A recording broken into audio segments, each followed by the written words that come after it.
Coach, good morning. Good morning, Wayne. On Saturday, after coming out of Dayton, you mentioned the offensive play wasn't maybe as fluid as you wanted to see it coming off the break. So how encouraging was it for you guys to have the type of offensive performance you had on Saturday with the season high in points, season best 3-point shooting, and what maybe impressed you the most about the way you guys executed offensively on Saturday? Wayne, I just thought we shared the ball. I was just really proud of our guys. Executed the game plan on the offensive end, but we shared the basketball. We made easy passes. We didn't fight the game, and season low of turnovers. Our point per possession was pretty darn good. I just thought we got each other really good shots. I thought some guys gave up good shots for great shots. I thought we did a good job of attacking the paint and the rim and sharing the basketball. So definitely a good sign. Now can we carry that over and continue to play that way? But that was a great example of when you don't turn the ball over on the road, you're going to give yourself a good chance to win, and we did that. Mentioning that, how do you kind of pave the road for that type of carryover? Is it a matter of just like you mentioned on Saturday, just sort of not fighting the game and executing, sort of none of those sort of 50-50 passes and things like that. Well, the best thing about it is you did it, guys. Experience, right? Your experience is you just played at a high level offensively because you shared the ball and you didn't fight the game. You didn't throw 50-50 passes. So we've been saying it all year long, right? But when our guys do it and they see it and the numbers say it and the tape, they see the tape, that doesn't lie. And that's the best thing that you learn from is your experience and your reps. And I think, we could hold them to that standard. Hey, you did it on the road in A-10 play. Now let's go do it again. Thank you. Sure. Eric from the CT. How you doing, Coach? Hey, Eric, how we doing, man? Great. Currently the team's on a 6-game winning streak since Ace Baldwin has been back. How has he impacted your team as a whole? Well, number one, everybody wants to play with a point guard that gets people shots and share the ball. I like to say, I thought Jaden Nunn did a terrific job early in the year of getting thrown in the fire to run the point with the teams we played.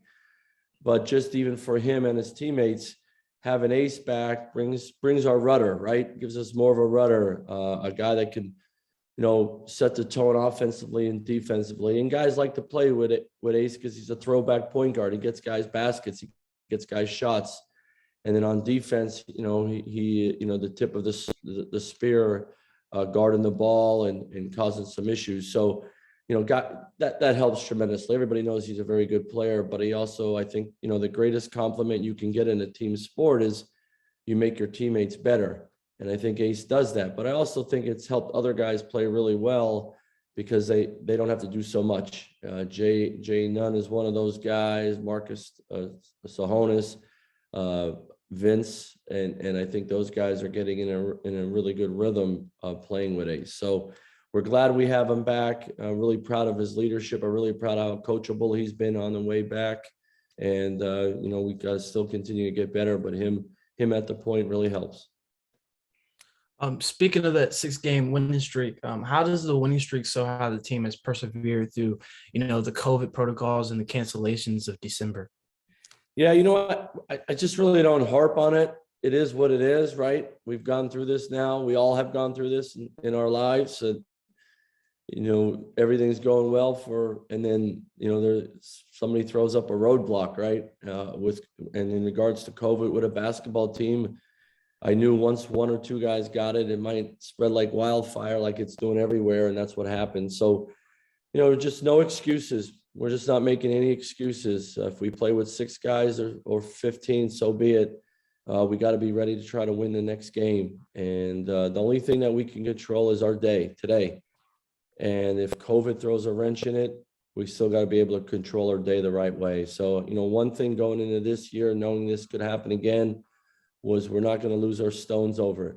We're just not.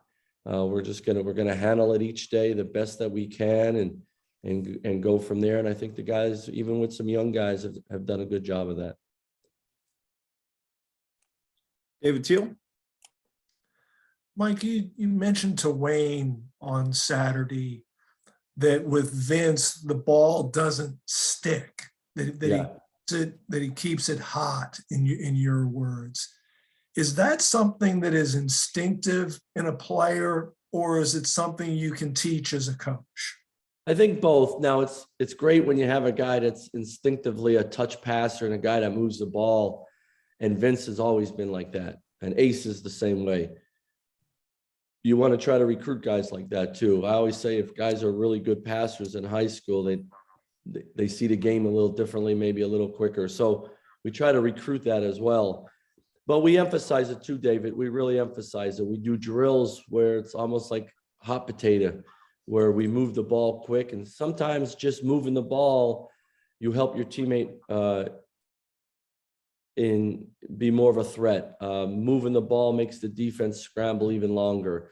So we work on it all the time. We talk about reversing the basketball and sometimes giving yourself up for the good of the team. So, but then when you have guys instinctively like a Vince, that sure helps you. And then your 2019 team was second in the country in 3-point percentage defense. Now you're leading the country. Is there a common thread between that group and this one, and how you're approaching 3-point defense, or is it completely a different approach? So very similar. Number one is guarding the basketball. If you can guard the ball and keep the ball in front of you and out of the lane, that doesn't put you in rotation. So we got to take great pride in guarding. Now, when we guard the ball, we just don't guard it one-on-one. We guard it as a team. And that helps the guy guarding the ball. He knows he has help on his left and his right and behind him. So that's important. The other part, we stress running good players off the 3-point line. And then the biggest thing we talk about is activity on the basketball and contesting everything. A late contest, David, is better than no contest. It's just our mindset.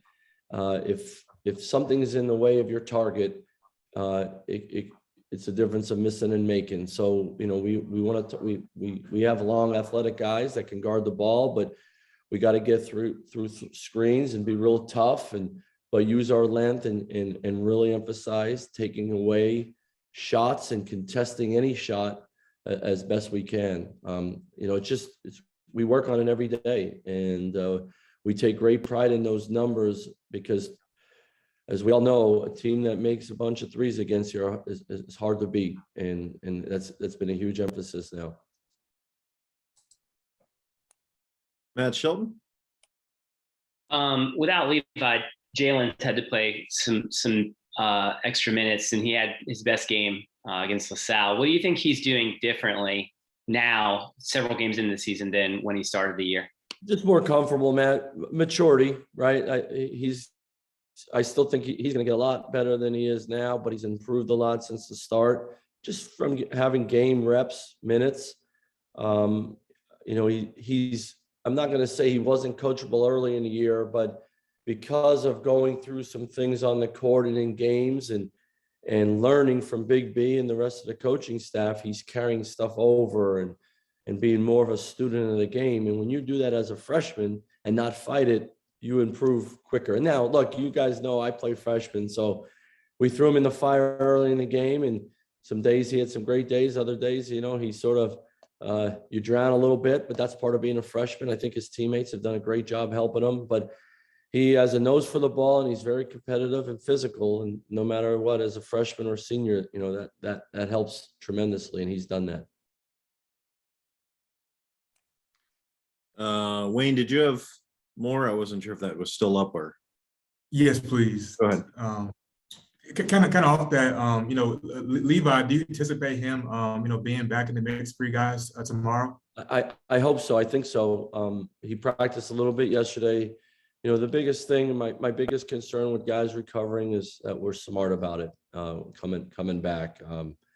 His health is the most important thing. So he felt pretty good yesterday. He didn't practice super long, but got a good sweat. Said he felt better this morning. So, I want to say yes, but we'll see today and how he feels tomorrow morning. Touching on the offense as a whole, Hassan, had one of his best games of the year as well. First time he was in double figures since the first game of the season. So, do you feel like how much does that open up things for you guys when he's able to score inside the way he does, and off alley oops and things like that, the way he Yeah, does? he's better. Without a doubt, Wayne. He's better on the move. He's better around the basket. We were playing him with Levi at times, playing a little bit further away from the basket. I don't think that's his greatest strength. You saw here with Levi out, he's played more around the rim, more of a slasher at the rim, and guys were getting in the ball and getting the ball vertically, which is where he's a lead at, and that has really helped. The other thing is, so he's healthier than he was before Christmas, so he's moving better. And then I just think because of that, he's going after the ball more on both ends of the court, and that's really helped him. So we need him to continue that and keep working. But definitely, as you see, he's definitely been helping us without a doubt. What has impressed you the most about this GW team that's added Joe Bombastil to the mix? Just what did jump off the page and on film with them? Yeah, Jamie's added an influx of talent. He's got a bunch of high major transfers that are very talented players. They've had a pause like us, so they're trying to figure it out from that. The other thing is, they have a talented group, so they can get going and they can score in bunches. So you got to be really ready to defend them and all that and that. But like a lot of teams, they're going to be different now than they were a week ago, just because they've had more practices and more time together. So we got to be very prepared. I could squeeze in one more quick one. With the last two non-conference games getting canceled, could you see a scenario where if you guys have an opening in the schedule the last several weeks where you try to get in another non-conference game just to help boost your resume, or is that absolutely? We're trying. We tried the day we lost those games, Wayne. Trying and getting one are two different things, you know what I mean? But we're trying. The tough thing right now is because they've already added they've already added the two conference games that were canceled. You lose those two bye dates or those two open dates. So without a doubt, look, we got to be ready at the last minute notice here to go play somebody or have somebody come play us. We're definitely going to try, and Martelli's all on top of it. So we're working it for sure. Thank you. You bet. Sean, if you want to go ahead and get one in. All right, thanks, Chris. Hey, Mike, you mentioned earlier about how these guys deal with roadblocks and dealing with adversity, especially in the last two games. I'm curious as to how much of how they handled that is an extension of you. Yeah, I mean, look, you always want your players to be an extension of the coach, right? As you build your program, you want it to be on and off the court, so one thing, if you walk around the practice facility, 0% complaining signs all over the place. Like, we're just not going to complain. It gets nothing done. I'm not in charge of COVID. None of you are in charge of COVID. None of us are. We have to deal with it. So we can complain, and all that does is set us back and doesn't have us ready to do the next thing. So we're just not complaining about it. If another team cancels on us, we'll be bummed out for a quick moment, and then we're going to figure it out and go from there. I am not letting COVID take away any of my joy to coach basketball at VCU. I'm not. I didn't do it last year when we got kicked out of the bubble because I had such a fun year coaching those guys. It was devastating. It was a bummer, but it didn't take away my enjoyment I had coaching all those guys. It's the same way this year. So I hope our guys are like that. Now, the difference is they're 18 to 23-year-olds. And I remember if I was 18 to 23 and somebody messed up my day or ruined my day or took basketball from me, I'd probably want to fight the world and be mad. So I get that part, and I'm sensitive to that, and I get it, but I'm not letting them dwell on that. That's not a place to be with all the craziness going on in the world. It's not the place to be. If we're together and we can be in the gym, and man, we got our arms and legs and our hearts beating, we got our eyes to see the world. Let's enjoy this no matter what's thrown our way. And that's how I'm going to be. And that's how I have been. And I'm not letting anything else get in the way of that, even COVID, because we are fortunate to be healthy and trying to play basketball. Is it now you telling your team that message, or has it become the guys themselves telling each other that? I hope so. I hope so. But we have a great staff that, has great relationships with our guys. I think I always want to say, I hope one of our greatest strengths we have in this program is our relationships with our players beyond basketball. I hope that's a huge advantage we have versus others. So sometimes we could have real conversations with our guys. Hey, yeah, I know you're bumming because this happened, and you're stuck in your room for 5 days, but when you get out, it's on, and we talk our guys through all this stuff. So I do hope because of my approach and our staff's approach, but it's a player's program, and like going to Dayton and going to LaSalle, we're not making any excuses, guys. You can't make any excuses while you're out there playing. Let's just go do what we need to do and enjoy this. And I think, that's helped without a doubt. Thanks, Mike. You bet. David, did you have a follow-up? Yeah, just real quickly, Chris. Mike, 17 points in 13 minutes the other day for Marcus. That's a pretty good ratio. Yeah. Kind of that instant offense ability at Washington. Yeah, he's getting better and better. He's playing harder. He's working harder. He's feeling more comfortable. Of course, playing off the ball really helps, and playing with Ace really helps, and Vince. So he's just getting more comfortable. I've been really tough on him. When he got here, I think he was in shell shock how hard we work and how tough every day is, and that's okay. I love the kid. He's a good kid to have around here. I just want more of him all the time because he has what you saw in him, and he's shooting the ball very well. But I think he's playing harder. His defense has improved. He's more intense, and he's having more success because of that. And we all knew that what you saw the other night in some other games, that he gives us great firepower and offense, but continue to improve in all facets of your game and continue to get tougher and tougher. And we got a good player. Matt, did you have more? I do. So basically, over the past decade, we've gotten used to smaller fours with Bradford, Travion, and Vince. But then last year, you played essentially our largest front court, the most of any coach really of the past decade at VCU. How do you, and we're seeing a bit of that this year when guys are healthy. How do you determine if you want to go mostly big front court or if you want to go smaller with Vince? And what's your preference? The one that's working, Matt, that's my preference. But no, I just think, it doesn't matter the size.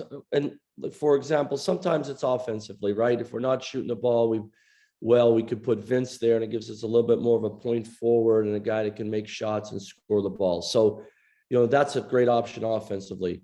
I think defensively, when you have Haas there or a big guy that can really move and gives you different guys that can man the front of the rim at the end of the press, but also be able to press and fly around, that gives us a great advantage of getting some steals and just, bogging the offense down or the other team down. So there's options there. I want a versatile four-man that could do a lot of things, be a calming influence on offense, but be aggressive, attacking and scoring and get guys shots.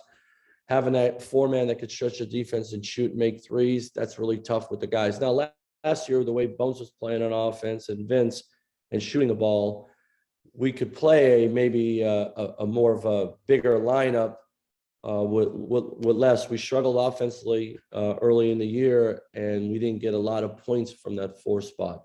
Moving Vince around with Ace coming back, that gives us options. Now, the great thing about it, we have experience and minutes under our belt from the beginning of the year to play both ways.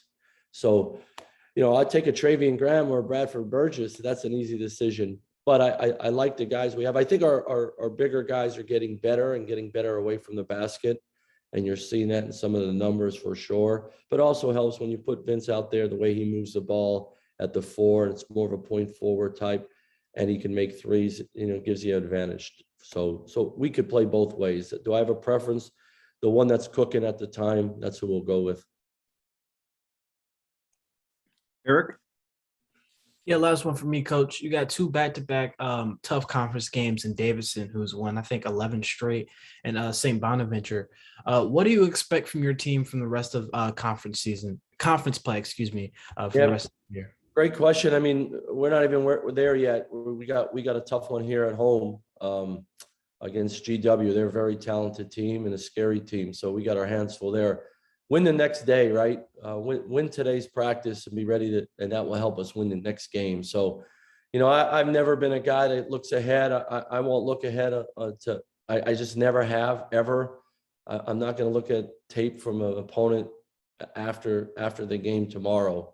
That's just my way. Our scouting coaches, that those guys get it, you know, in advance, and they start working on their scouts early. But I'm the other way around. Let's have a great practice today. Let's make sure our guys are ready to play GW at home tomorrow, and then be ready for the next one. We got a killer schedule from here on out. We all know it. It's great. That's what VCU does. You know, our conference schedule probably is the strongest one in the league. But hey, that's the fun of it. And if you win the next one, the one after that becomes more important and more exciting. And hey, that's the fun of it. So take care of the day that we can take care of, and there's a lot of great stuff ahead of you.